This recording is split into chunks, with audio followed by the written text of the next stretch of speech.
Hey everyone, today I'm going to be talking about adult ADHD, what it is, what it isn't, some misconceptions, and some signs and symptoms. Now, before going into what it is, let me talk a little bit about what it isn't. And what it isn't is a separate condition.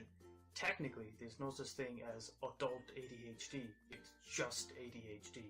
Now, the reason this is important is because the term adult ADHD can be misleading. It might make people or yourself think that it's a separate condition and that you got it as an adult, while that's not true.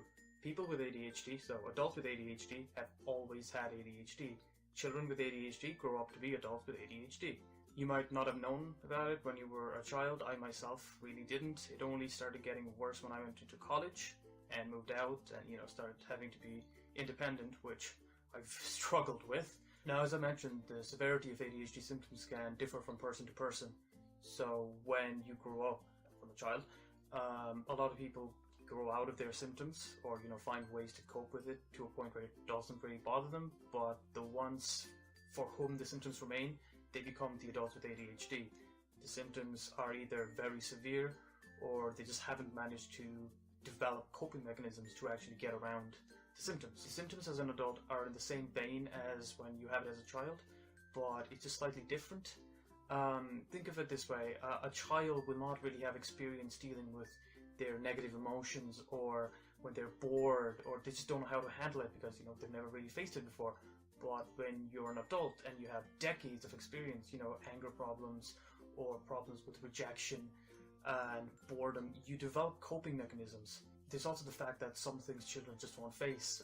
For example, difficulty multitasking, difficulty keeping relationships, difficulty with things like working in an office or really boring jobs that you have to do. Essentially, you don't really have to face them as a child, but when you're an adult, and you really do. And if you haven't managed to find the coping mechanisms as a child, you will struggle when you're an adult. So same line of symptoms, it just seems different because of the different experiences. Now let's look at some of the more common symptoms. There's a lot of symptoms that could be specific to specific cases, but let's look at the general symptoms. Short attention span. Kids might have this problem as well, but it's more difficult when you're an adult. Say you're in college, you can't really concentrate in class, you keep failing, or when you're an adult, you can't concentrate on your work, and you keep, you find it difficulty keeping a job, which is actually a common symptom with people with ADHD. You get bored of it, so after a couple of months, you just grow out of the work and you either drop out or you're fired because you can't concentrate. Bad memory. Now, I can't imagine I'd have to explain this. People with ADHD have a bad working memory, short-term memory, you can say. For me, it was so bad where I would be mid-conversation, I would be saying something and I would forget what I was talking about. So the other person would say something, then I would say something, then the other person would say something, and I would say, sorry, what were we talking about? I forgot what I was saying. It was that bad. Fidgeting.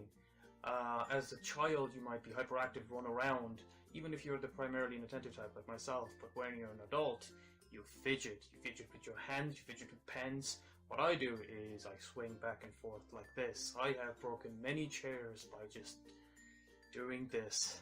I have to sit on my leg to make myself stop. I have been shouted at by lecturers, by teachers, by employers, because I just can't sit still. So yeah, fidgeting, a symptom as an adult. Emotional problems. Now, kids face these problems as well, but like I said, either because they can't express it or they can't understand it. It's often worse for them because it's new, but it's even worse for adults in a way because it actually causes you, it actually has negative consequences, like long-lasting consequences, whether with employment or relationships. There's a long-lasting effect because you're an adult. So even though kids have it bad, adults have it worse in a way. So you could have things like difficulty with rejection. I've made a video about it if you want to have a look. Things like mind fog, where you just can't think and you just blank out. I've made a video on that as well. Anger issues. Now, I don't get angry a lot, but when I do get angry, I have just lashed out. I have punched my best friend just because of how annoying he was. And he was annoying me, so I punched at him, but he dodged, so it's okay. So these things sometimes just happen, and you just lose control.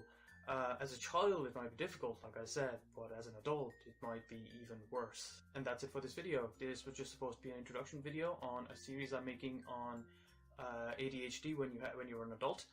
So it's going to be dealing with things like workplaces, offices, relationships, friendships, sleeping, just things like that. And like I said, this was just the introduction video, so if you guys want to get the latest updates on my series on adult ADHD, do subscribe, and thanks for watching.